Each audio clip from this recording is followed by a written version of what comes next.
Hey, what's up guys? Your brother Shane Elangawa, and we're back with another Ren reaction. This is Money Game Part 3. I'm so amped for this. I'm pretty sure there's a ton of reactors out there that are stoked for this, and a ton of people that are ready for this. This is going to be insane. I've been on this Ren journey since High Ren came out. I'm sure a lot of people have been on the same journey. I've done about 20 reactions. I'll leave a link in the description below if you guys want to go through the whole journey. And man, it's been amazing. I just saw this Money Game live treasure hunt and I caught a glimpse of it, and I was like, wow, I just want to share this with you guys before we get into Money Game Part 3, which is going to drop in about an hour or so. But they just went through the whole beginning part. It's like 34 minutes. I'll leave a link in the description below. You guys can watch it if you want to, but I'll highly suggest going to go check this out first. I never saw all of it though because I wanted to recapture it now. But yeah, let's just get into this quickly. It just seems so intense. So it looks like they went on that live treasure hunt because it was like this whole treasure hunt leading up into this Money Game Part 3 where you could win a whole bunch of money from Ren. I never really took part in it, but it seemed like something pretty cool that people can get involved with Ren, and just something interactive that everyone could do together.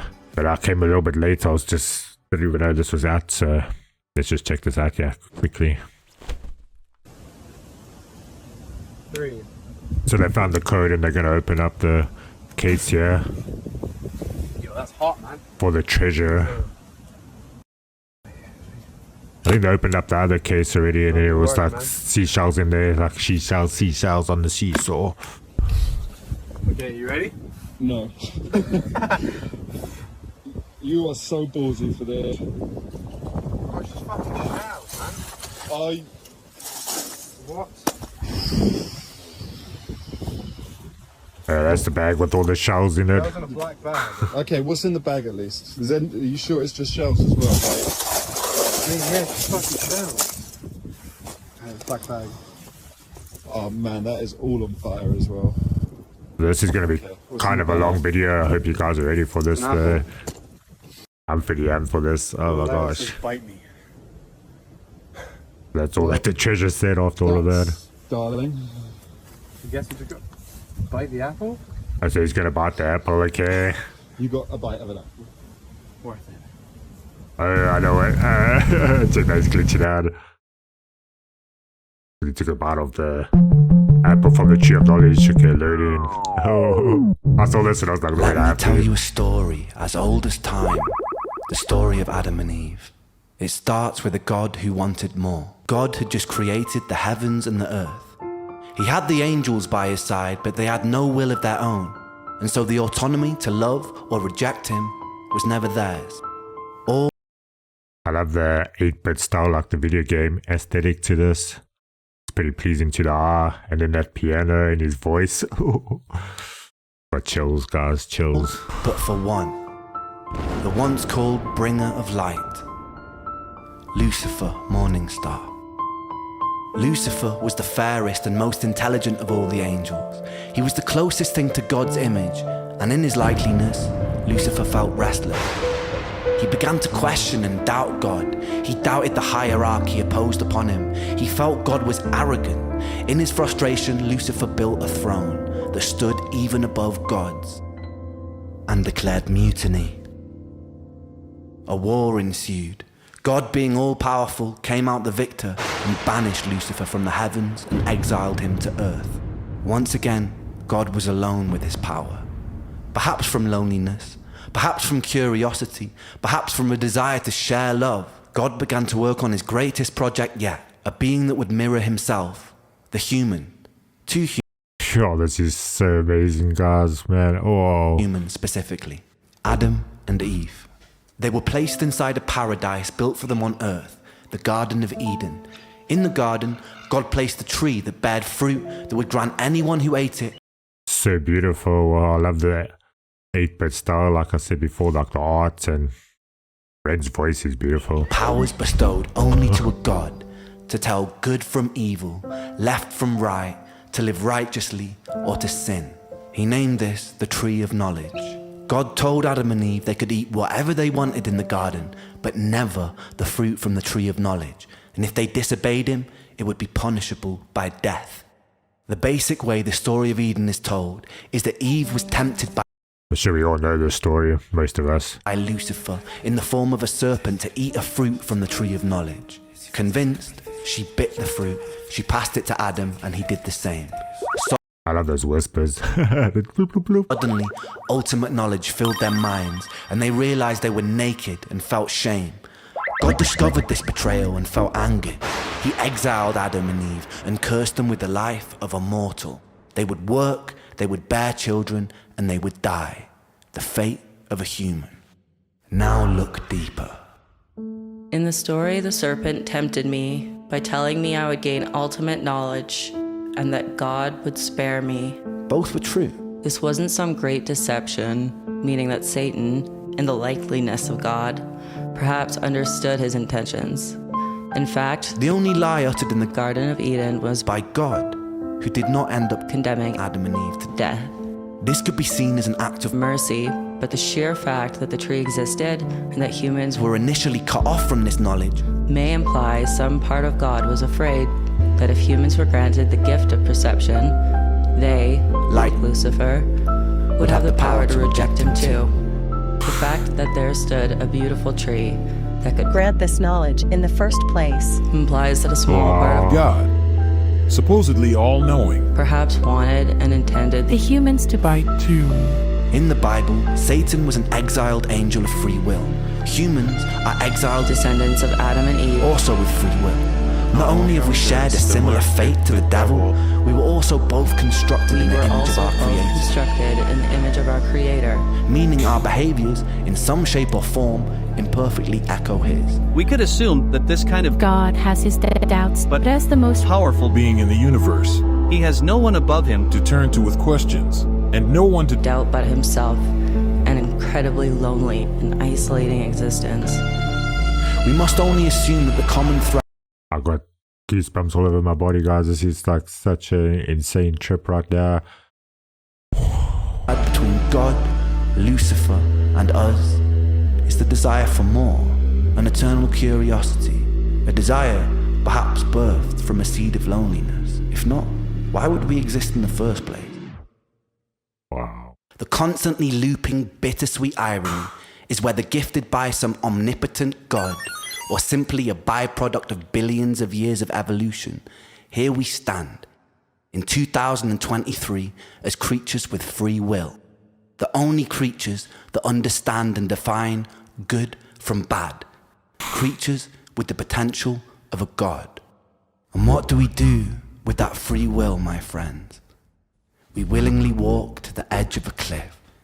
In the name of progress, we jump off the precipice. I talk about this stuff with Celeste all the time. I'm like, we have the ability to do anything, and we have this gift to like manipulate the earth, and we can almost like create stuff at our own free will and move mountains and make homes and create such amazing technology, and we can do such amazing things where we build up communities and stuff like that, but we choose always to do the wrong thing and distraction for some weird reason. I have no idea why. The empires we build ravage the earth. The natural order of things are necessary to survive. Any systems which do not honor homeostasis eventually perish. Our free will overrides our own biological instinct. We can take more than we eat. We can kill more than we need. We can willingly create weapons with the potential to burn everything we've built to the ground. We willingly decide to bow at the altar of greed, the most insidious and destructive of all sins. We put our faith in corporations who pose as rulers. We willingly allow ourselves to be led by outdated power systems ran by corrupted politicians and blow. Yeah, I've always been against the system of politicians and money and greed and stuff like that. That's why it's taken me so hard to get into the money game, because I've always just hated it. I never wanted to be a part of the system, but I finally had to bend the knee to some extent and give in and be like, well, this is the life I want to live. I do enjoy these comforts and I've grown up with them, as most of us do. But obviously I wish we could just help each other a little bit more though. Just be a little bit more socialist, but still having maybe like, I don't know, like it's complicated. It's a very complicated system. I don't know. bloated dictators who claim domain and dominion over an open and free land. We willingly elect the corrupted when the decision was always ours to build something better. We willingly create and impose separation because of beliefs that we are force-fed through our phones and television sets. We always had the will to reject these things, but we adhere to them as though they were the laws of physics. And I've always rejected them. I'm like, you don't have to do all these labels and always just say what people have been telling us for years to do. I've always been against that, and that's why I guess I've maybe been an outcast sometimes. I just follow my own way of thinking sometimes. War, famine, pestilence, greed, these aren't things imposed upon us by an all-powerful God or by his demonic adversary. They are here because of us, not because of free will, but because of our inability to use it. We must be motivated to be better, not out of fear of punishment of an eternal damnation, but because the choice exists, because we love ourselves, because we have the power to absolve ourselves of so much unnecessary suffering. Take a second to be in this very moment. In this moment, how much suffering is happening all over the planet right now? How many people are dying of illnesses that could have easily been cured, but aren't because of the selfishness and greediness of humanity? How many people break their backs and reject their own passions to simply afford bills and food? How many of us crave distraction from existence? How many of us numb that pain in whatever way necessary? How many children are being abused? How many people sleep cold and hungry on the streets? How many of us become cogs inside a machine that is destroying itself? How many soldiers have been forced to fight in meaningless wars? How many humans have killed for ideals they don't believe in or understand? How many people have died for the greed of another man? That's insane. And how much of this was avoidable? As written in the Bible, Satan was not condemned to hell. Satan was condemned to earth. He lives there amongst other creatures with free will, who always had the choice and still chose their own undoing. Ladies and gentlemen, this is our self-made hell. The bittersweet irony is this is a creation of our own design. I'll leave you with this. Consider what you have done here today. You have worked together as individuals collaborating to form a giant neural network, a hive mind capable of achieving incredible things. We have lent on each other's strengths to solve puzzles and decipher riddles, and we've done so to win money. Imagine applying that same spirit and determination to creating the closest thing we have to paradise here on Earth. By using the power of collaboration, we can work together to even the playing field for everybody. Our dystopias can become utopias. Our Jahannams can become Jannah. Our hells can become heaven, right here on Earth. And this sentiment applies to atheists, agnostics, and believers alike. Myself, I'm an agnostic who believes. I believe in us. We must do better because we can choose to. We must be better simply because the option exists. Thank you. Wow. Thank you, Ren. Wow. Jeez, that was poetry, guys, and that absolutely blew me away. I had some tears there, shaking a bit here because of what's happening in the world right now. Everything's just going absolutely crazy. I think we can all see it, and wow, okay.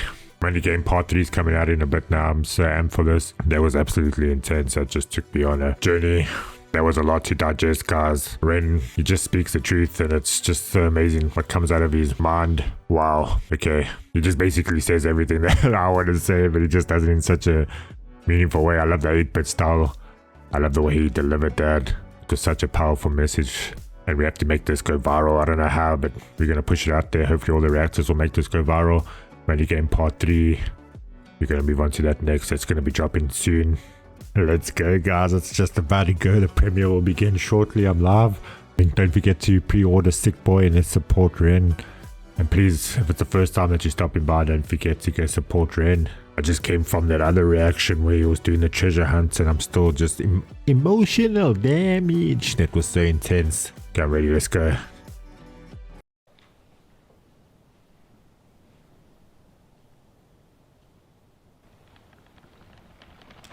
I got goosebumps all over me. We're here for the premiere. Let's check this out. What a journey this has been so far. So he's pulling out the wheelchair again. Reference to Sick Boi. Also Haren. Okay, well, we got a countdown in the background there.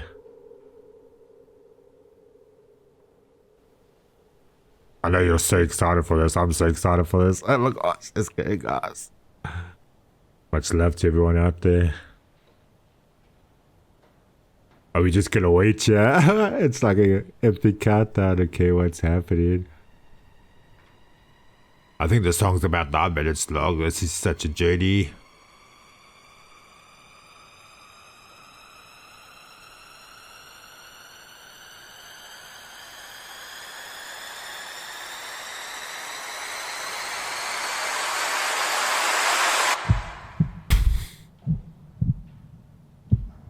I thought it was gonna jump at us. Okay, got a heartbeat going here. Brand new game part 3. Let's do this, guys. Smash that like, subscribe.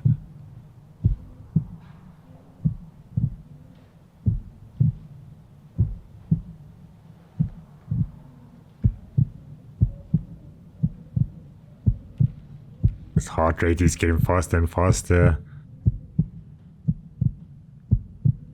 Is the time going faster? It looks like it is. Speeding up.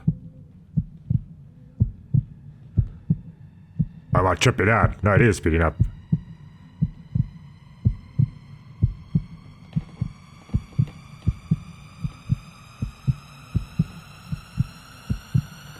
No, I don't know.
As it's building up into something intense, I can feel it right now.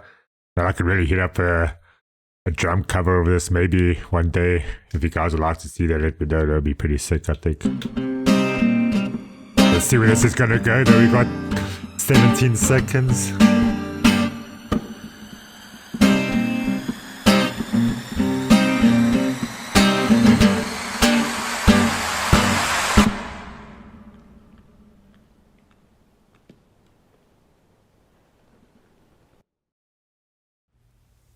Oh.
I was enjoying that.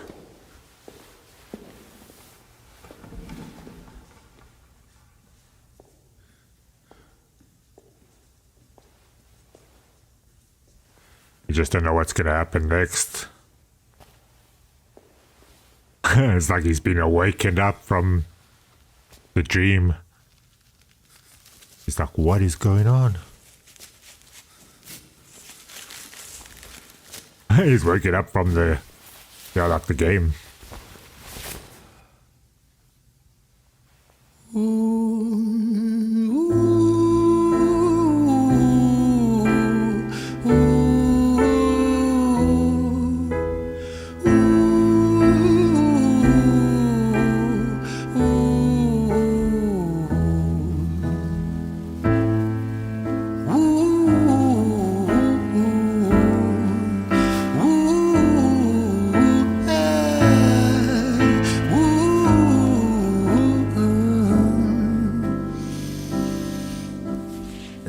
Tell you a story about a boy named Jimmy. 1 year old and his first words were mine, mine, gimme. 2 years old he was walking, 3 years old walking quickly. 4 years old he was running round the pavements of his city. 5 years old and his daddy told him, listen here son, you gotta learn to be a man. A man, he works for what he wants. 6 years old and he's reading, writing, top of the bunch. And when he's 7, his progression made him student number 1. 8 years old and he's praised for unusual grades. 9, his parents paid for private school to nurture the flame. 10, 11, 12, 13, he ascends and ascends. His daddy tells him, son, money is the means to all ends. 14, solving complex mathematical equations. At 15, IQ 150, still elevating. 16, he develops complex software code that detects weaknesses in cybersecurity protocols. 17, and he sells his vision, keeping the share. Not yet an adult, but he's practically a millionaire. 18, and his daddy tells him, now you're a man. This world don't give a damn about you, so take all that you can. 19, he turns a profit, stocks and shares, invest in product. 20, double down deposits. 21, his income rockets. 22, he learns the truth is just an obstacle to wealth. If you manipulate the data, then the lie will sell itself. 23, a life of luxury, crystal and cocaine. 24, he makes the Forbes list, they're applauding his name. 25, and his daddy tells him, listen here son, while you're sitting in that palace, that don't mean that you won. 26, a business shift, he switches business to arms. He's 27, dealing nuclear and shells in Iran. 28, inside the Senate, money bought him a seat. He's 29, a role of counsel in the president's suite. Now he's 30, his daddy says you're losing the race. You're just a servant to the king, not even in second place. 31, a big maneuver for his daddy's approval, moving imports over borders from the exports out of Cuba. 32, moving grams, growing kilos to tons. He's 33, filling warehouses with powder and guns. 34, turf war with nobody to stop it. Blind eye from the po-po inside of his pocket.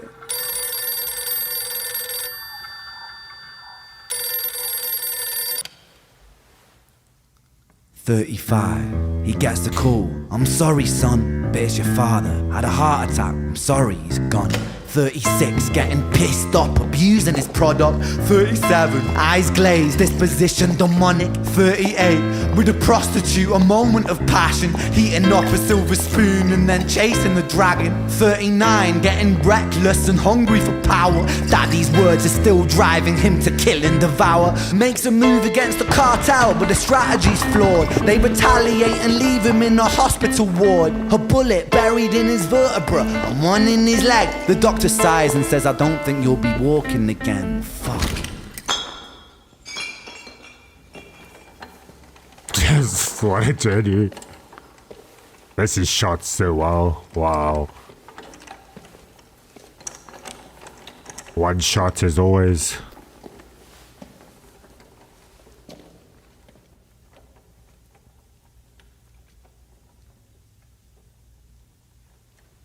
Oh, there was a cut there though, but wow.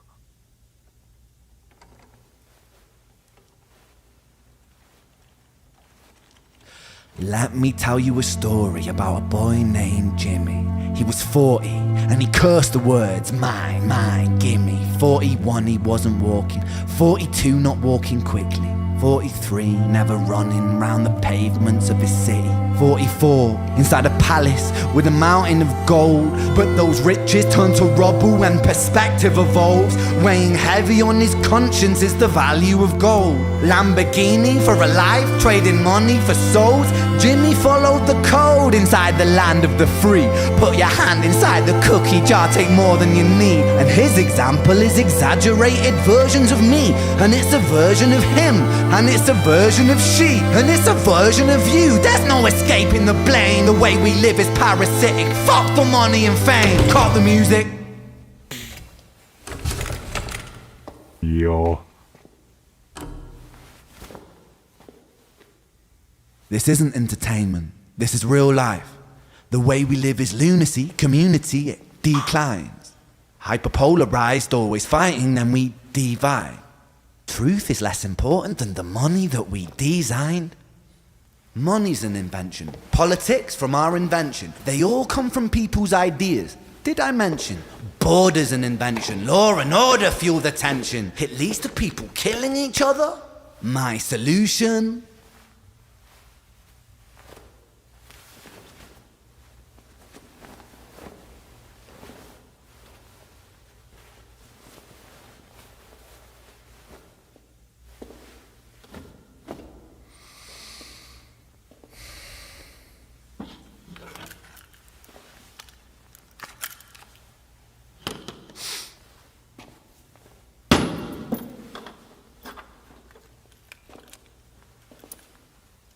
Everything is subject to change. We could build utopias if individuals were taught to use their brains.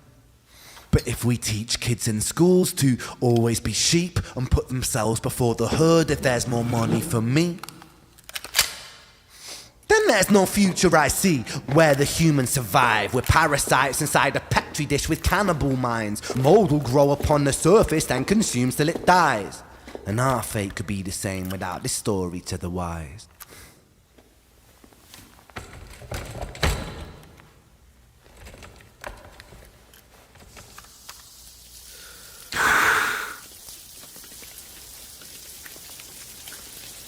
"45. Jimmy comes home out of the rain, soaking wet upon a wheelchair, drinking again. He is everything he wants, he is fortune and fame. He's a fortunate fool with an unfortunate fate. With a 45 caliber aimed at his brain. 45 a fitting number cause his age is the same. Here's the words of his father, it's such a damn shame.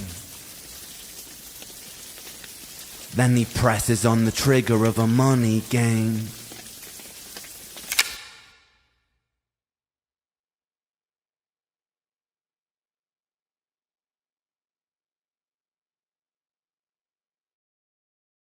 Holy fuck, yo. That was absolutely genius, guys. That was insane. I'm just reading some of the comments here. Wow, that was amazing. I'd like that. Yeah. Jimmy, you are the one. I'm speechless too. That was just absolutely blew my mind. That was a journey. I got goosebumps all over myself. I believe in so many things that Ren has to say about the whole money system, and it's just his dad was just told him go for the money, go for the prize. That's all he wanted to do because that was all he was taught since he was younger. He got the money, he got everything, he lost his legs, and at the end of the day he was still sad.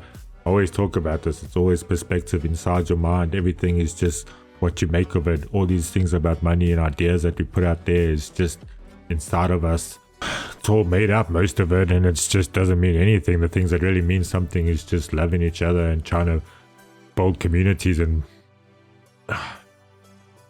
that was absolutely Ren, you've topped yourself. I don't know if you can do anything better than that. Go smash that like button, subscribe to this absolute genius, this poet, this...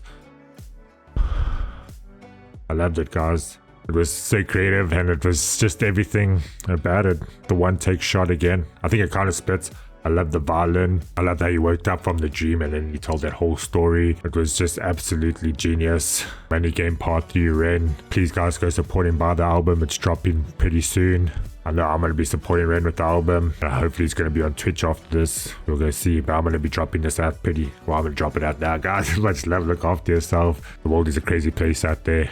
Love, peace, happiness. It's been your brother Shane Alangawa. I hope you guys enjoyed the long video. Much love to everyone out there.